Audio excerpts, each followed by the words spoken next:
Tu as creusé beaucoup trop profond, Scoop. J'avais pourtant dit un trou de la profondeur de 3 autobus. On pourrait faire une pyramide d'autobus là-dedans. Alors, voyons ce que tu as déterré. On dirait une sorte de mur. Mais on n'a qu'à remettre de la terre par-dessus. Non, ce n'est pas possible. Quand on fait une découverte de ce genre en creusant dans la terre, il faut arrêter les travaux. Je n'en suis pas complètement sûr, mais ce mur, il y a des chances qu'il soit rare et très ancien. Je vais téléphoner à Anish Bose, l'archéologue. La créologue? Non, un archéologue. Ce sont des scientifiques qui nous apprennent des choses sur les époques passées en trouvant des vestiges qui ont été enterrés pendant des centaines d'années. Hein? Leur métier consiste à creuser et fouiller la terre. Je croyais que c'était le mien. Je pense que tu as suffisamment creusé pour aujourd'hui, toi.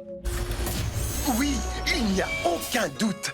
C'est l'une des découvertes les plus excitantes de ces dernières années. Ça représente une... Mauvaise nouvelle.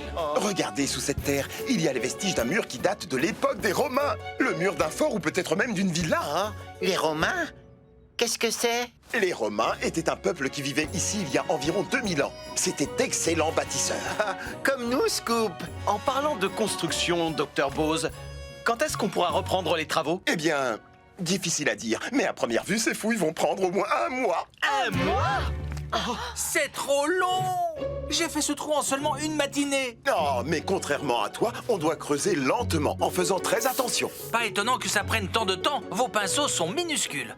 Bon, on n'a pas le choix, on doit arrêter la construction du gratte-ciel.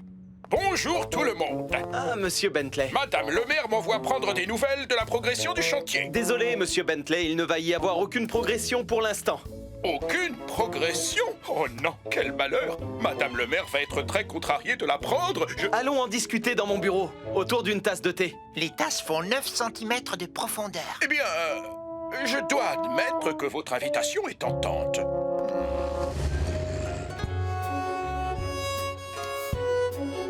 Je ne vois pas ce qu'il y a de si extraordinaire. Il n'y a rien d'autre que des vases tout cassés là-dessous. Ce ne sont pas des vases, Scoop. Tu te trompes, c'est une amphore. Les Romains s'en servaient comme bouteille d'eau. Oh, tiens, qu'est-ce que je vois?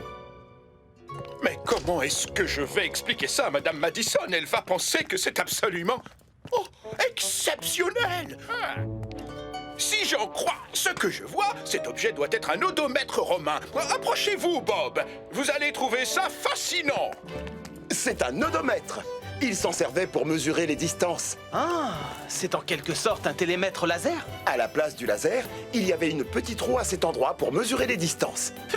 Ça devait prendre des heures. Oui, il n'y avait pas d'engin à moteur pour aller plus vite à l'époque. Les gens se servaient d'outils fabriqués à la main, de poulies et de grues.